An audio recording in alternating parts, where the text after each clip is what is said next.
Chapter 2, Totally Not Fair. Gabby and I always sit at the same table at school. Usually she never looks at me, but today she looks at me a lot, a lot.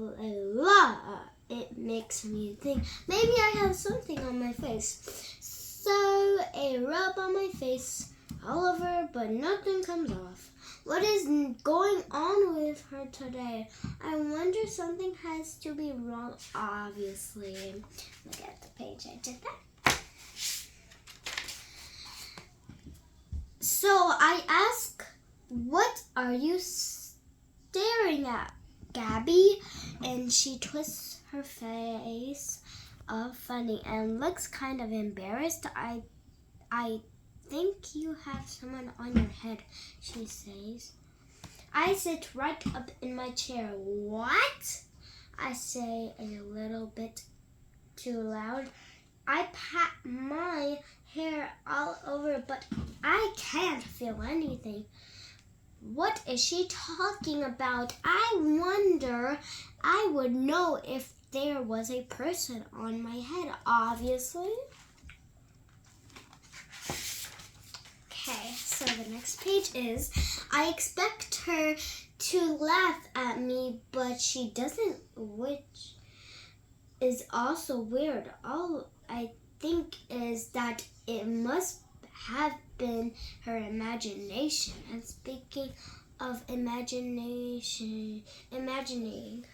I haven't seen my friend Posy in days.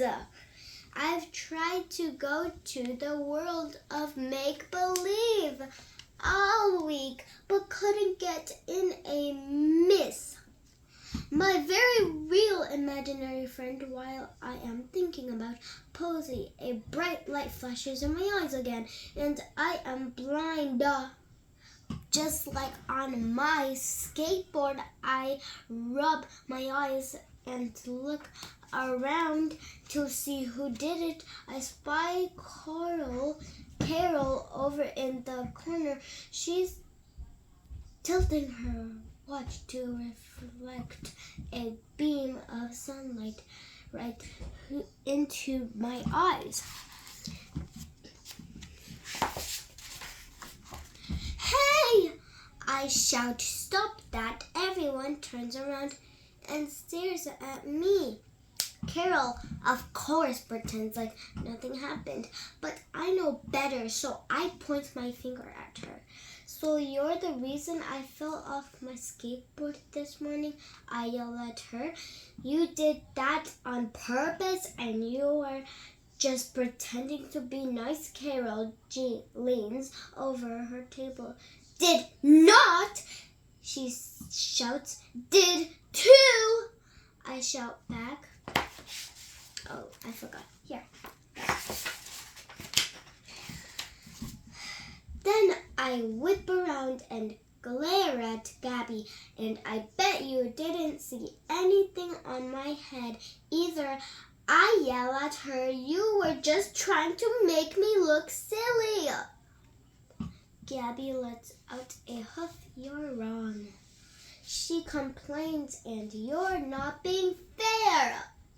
Our teacher, Miss Roberts, makes a timeout sign with his hands and whistles loudly. We stop yelling, then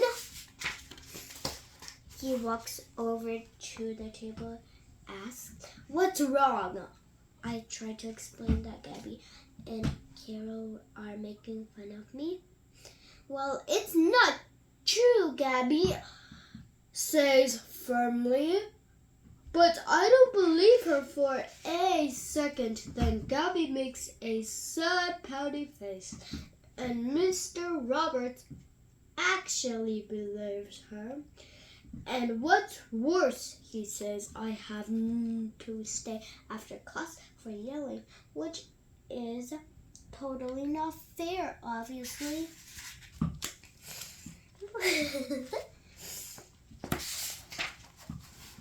Chapter